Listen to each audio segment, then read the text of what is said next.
morning, good morning, good afternoon, and good evening. This is the Angels in Politics broadcast. Of course, I am your host, the White Collar Goon, the creative and artistic manifestation of Angels in Politics, and I am glad to be with you on this wonderful day. Surprisingly enough, it's like 72 degrees, and just last week, whenever I was outside, it was like 30. It was like 29. It was like considerably colder. It is a good feeling to be out here. I still have my jumper on, but that's just because I know how it goes. It might be 72 right now, and I step out of the library. Of course, I'm right here in front of the lab right now. I come out of the library and it's not 70 something, and I'm zipping up, and I have to make sure that I don't get myself sick, as it is. But I do have a conversation that I want to bring to you today, and it's about gifts. I talk to you extensively about your spiritual gifts, and I can give you the rundown, of course, how life is about. Let me go ahead and put this out before I get locked up. I talk to you about how life is about meaningful relationships, of course, sustaining meaningful relationships, cultivating meaningful relationships, and establishing meaningful relationships, because your life is the sum of all parts. You are the sum of all your parts. You are the books you read, the people you associate yourself with, of course. So if you aren't where you want to be in life, understand that anything that you want to achieve, you are probably 5 to 6 degrees of separation from that.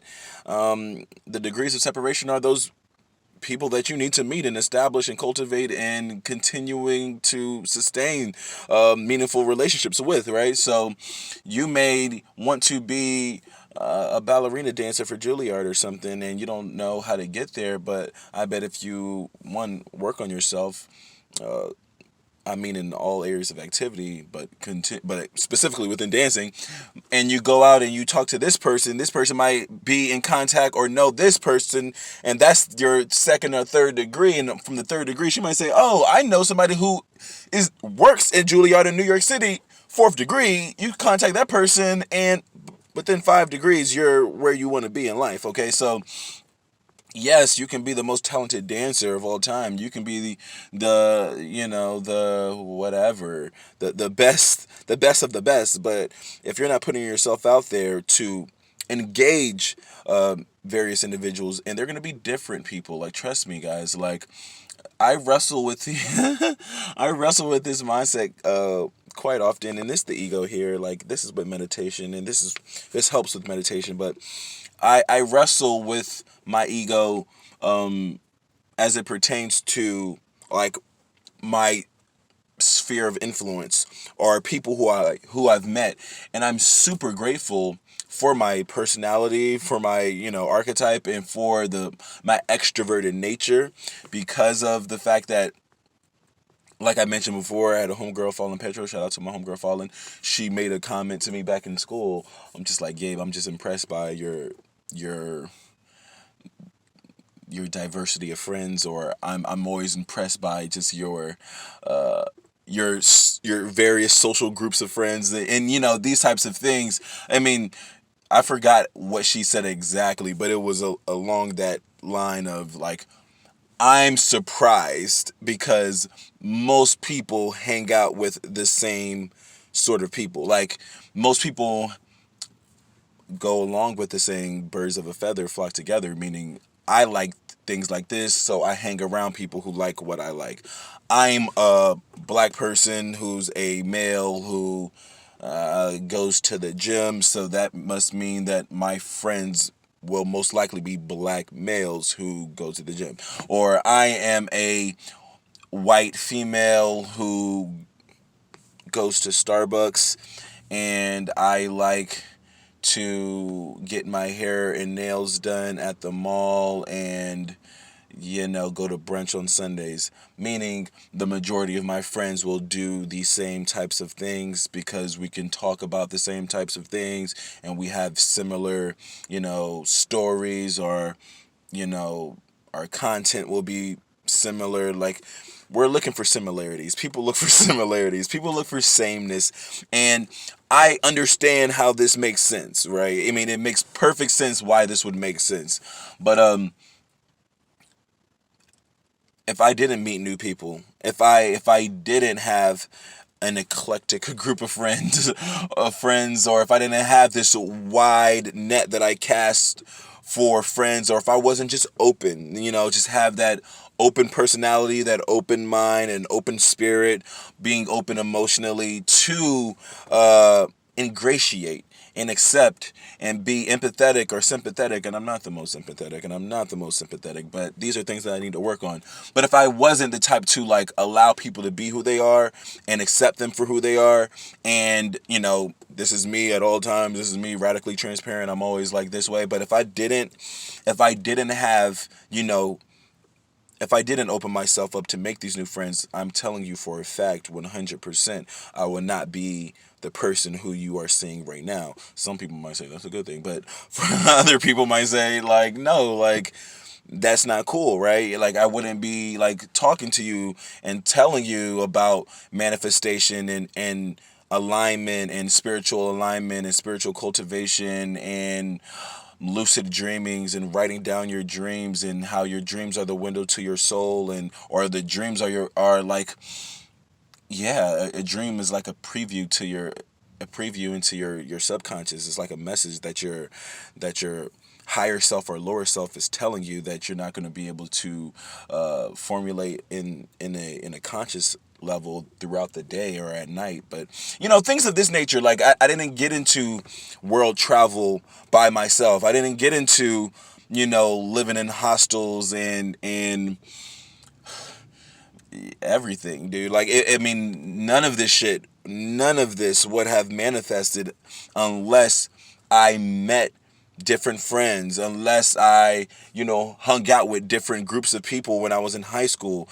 I had friends who were on the football team. I had friends who were on the basketball team. I had friends who were in the honors classes who didn't play any sports. I had friends who were the kind of guys who were street racers and drove cars. I had friends who were bookworms. I had for all of these types of things. I was a person who could just be like an individual, and I was interested. Like, I guess that goes into like my whole shtick now with political connections and meeting people and political counsel and listening to people and giving them my perspective. Like, meeting people enhanced my perspective. It broadened my perspective. It allowed my perspective to go like full fucking circle, and like, oh shit, like, I had no idea that this that the world was this way, or I had, gifts in this way, or I was talented in this way. And other people everybody has their own like gifts and talents and fortune and what I call art, antiquities, rarities, treasure. All of that is inside of you. Your fortune is inside of you. You have a treasure trove inside of you, and it's a huge ass, like think about Peter Pan, and think about like the treasure chest and the loot. Like, all of that is like here, dude. It's in your heart, and it's in your body, it's in your soul, it's in your brain, it's in your the cognitive functions. It's when you expand the cognitive spectrum. It's all of that. It's in your tummy. It's in your second brain, right? So it's like you have so much to offer, and it wasn't until I met these incredible people who weren't just like black guys who I grew up with. And when I say black guys, it's just not the same like black guys who are athletic or black guys who like to rap and listen to rap music. I'm like, no, I needed to like hang out with guys who, you know, listen to electronic music or played a guitar or was into bluegrass, or I had to hang out with a black guy who was into forensics and speech competitions and debate clubs. And like, I didn't grow up, I grew up doing different things, like like whenever I was in the fourth and fifth grade, I was in what they call Destination Imagination, which is like an improv class, which was like an improv group, which was essentially whose line is it anyway, that type of thing. But I was doing that as a kid. And, when I was in, I don't know, 14 or no, maybe older than that, 15 or 16, I was in the people to people, like, ambassador program for the United States. And I was able to go to Amsterdam and Holland and the Netherlands and play sports. But like, I was in a room, or I was in this environment with people from literally all over the globe. And that there opened my eyes to a different level. Like, my people, my friends, and mind you, I wasn't like the best basketball player. Like, mind you, I was the last guy on the bench. And I was reluctant to get my basketball coach to sign off the paperwork for me to go because I didn't think he was gonna have good things to say about me. It's like, bro, I'm the last guy on the bench. I'm some trash on the court. Like, and I didn't think I was trash, but I mean, in comparison to my competition, I wasn't nearly as good as they were. But I was the one who was fortunate enough to have that opportunity to go overseas. And that probably, most likely, for sure, like, piqued my interest, or allowed that light bulb to go off. And gave me the audacity, gave me the confidence, gave me the strength to say, hey, man, I can do these types of things. So whenever I'm in college and I have a college roommate, and my boy Jordan is telling me how he's by himself going to Cyprus and places in fucking Asia, and he's going to Seoul, Korea, on his own dime, on his own accord, on his own time, and doing these extravagant, amazing things, and hiking mountains. And I'm like, I don't know anybody from my neighborhood. I don't know any one of my friends who would do these types of things.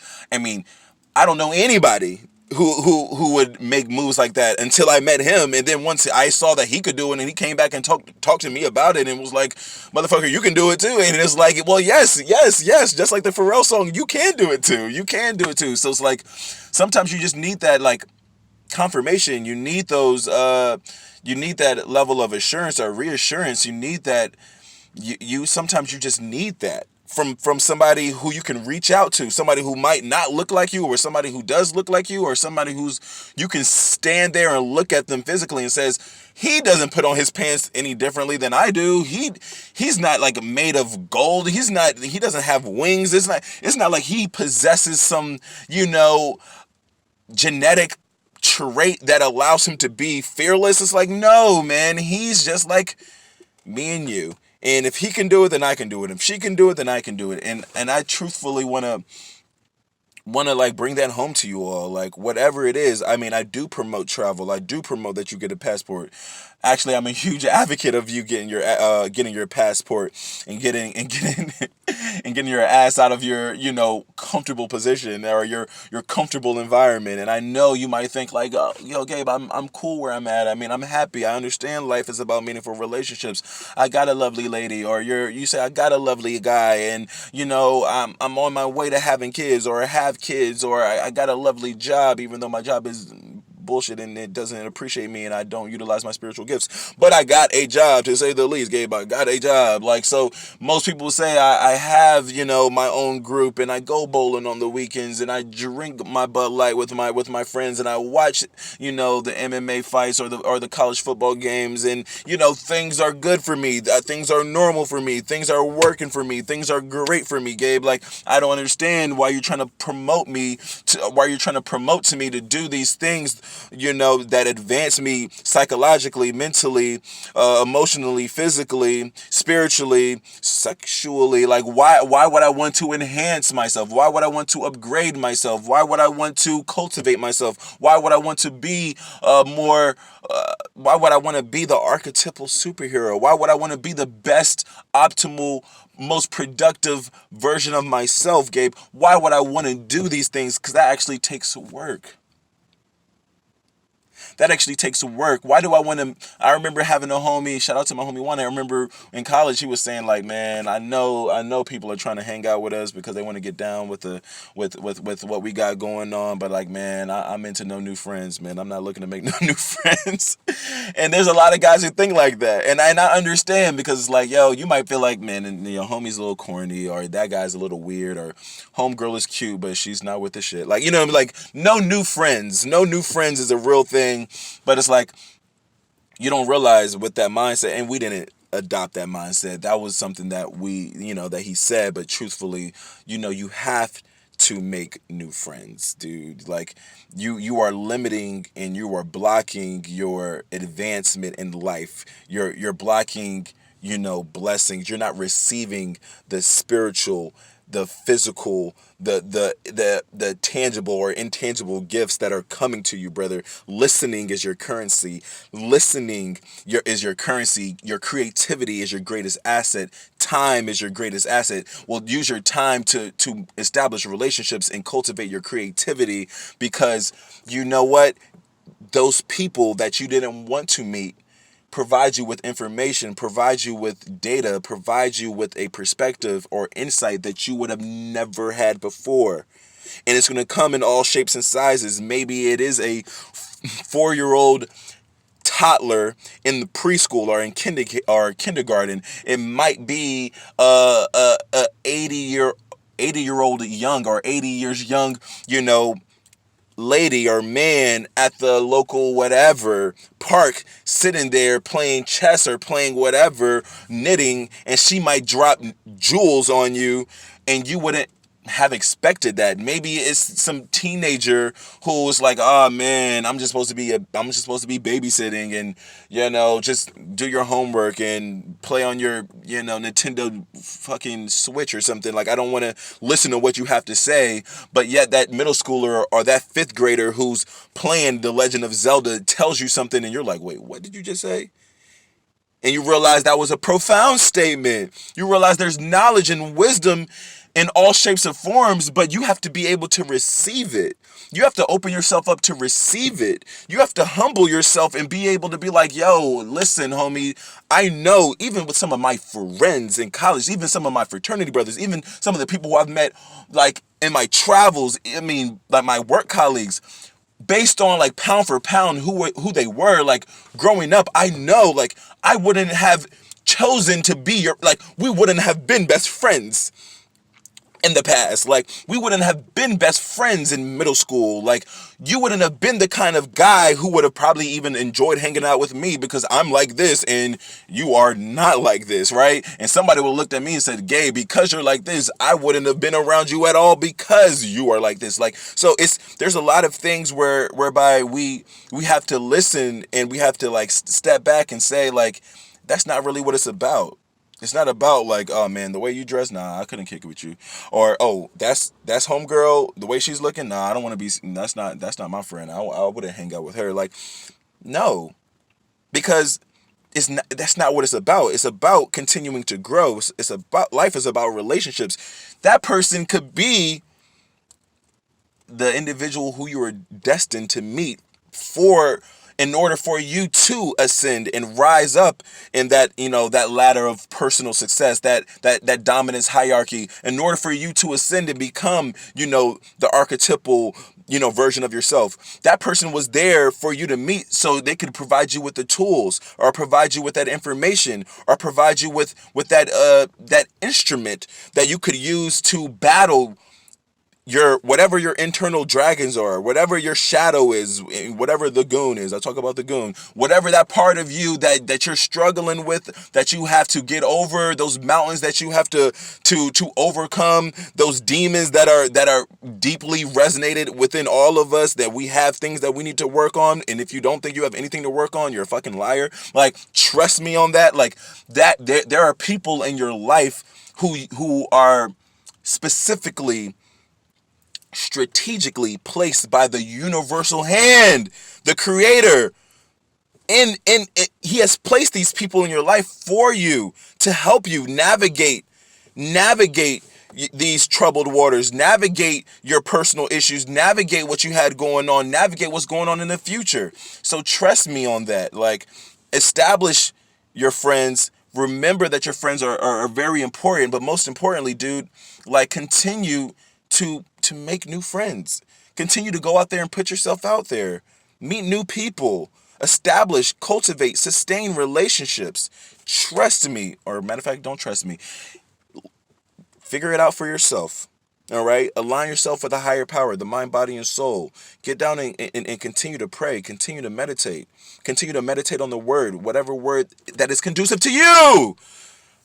The Bible, the Quran, the Torah, whatever the Hindu text is, whatever the Buddhist text is, whatever it is that you need to get you on an elevated level, along with other books, in conjunction with other books, fiction books, non-fiction books, articles, journals, magazines, whatever. Continue reading, continue writing, continue that. And as you speak it, write down your dreams, write down your affirmations, write down your assurances, write down what is troubling you, write it down, speak it. Speak it into existence and then release it. Put that out into the universe and manifest it. Manifest that. People wondered, like, yo, Gabe, how is it that, whenever I saw you back in the day, you were with, this attractive girl, or you were with this attractive woman, and your friends were just these beautiful women. Brother, man, I know you're wondering how that happened to me, but you don't understand that I manifested that. Yeah, I went out there and spoke to them. Yeah, I had to be this talkative person. Yeah, I was like, hey, what's up? And what's going on? And I've been that way naturally since, since I can remember, since kindergarten, since whatever. I've always just had a lot to say. But truth be known, you can check my notebooks. You can check my notebooks from back in the day. You can check my notebooks for decades ago. I manifested that when I was going to get of age, there was going to be beautiful women around. I wrote that down and I spoke to that and I prayed on that. You can manifest your life too. You can do it too. You can get anything that you wanted too. I didn't say I was gonna, be some Hugh Hefner. I didn't say I was having, sexual intercourse with these women. I didn't say nothing about that. I was just saying when I was a kid, I wanted to be around beautiful women, and I wrote it down. I wrote that down. I wrote down the fact that I wanted to travel the world, and I wanted to experience the culture, and I wanted to experience what the beautiful women had to say in these various places, in these respective countries. And I manifested that. Oh, I manifested that. And I'm not telling you that just to be like, oh, like, that's some tough shit. No, brother, man, I'm telling you, that was 13 years old. That was 12 years old. That was 14 years old when motherfuckers was playing me off. When people were like, yo, man, you the last guy on the bench. Yo, you're not even having sex yet. Yo, you're not even good in football. You're not even good in basketball. You're the last person on the AAU team. Like, listen, I was writing this shit down. I was manifesting that. Here we are. And I'm not even on the cusp. I'm not even on the cusp of what the fuck is about to go down. Do you hear me? Collar gun, collar gun, collar gun.